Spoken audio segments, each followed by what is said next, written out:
Hello, तर आज मी आलो आहे पुनाडे गावच्या धरणावर.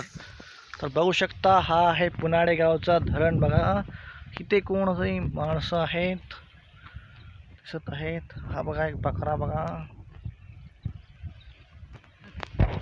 सूरज शेठ. सूरज शेठ इथे फिरत आहे बघा.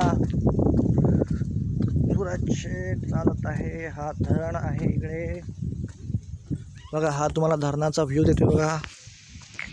हा बघा धरण बघा.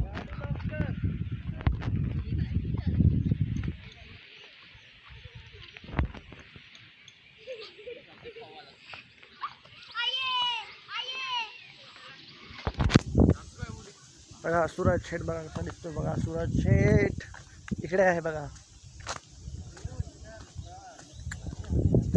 कसा आहे बघा सूरज शेठ. धरण बघा, पुनाडे गावचा धरण आहे हा. तिकडच्या बाजूने यासाठी पानदिवेकरांना येण्यासाठी म्हणून वाट आहे. वरून तो झेंडा दिसतो बघा तुम्हाला, तिथून दिसतो का झेंडा?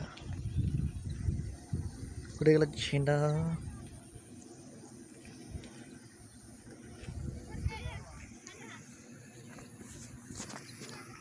वरती गाव आहे.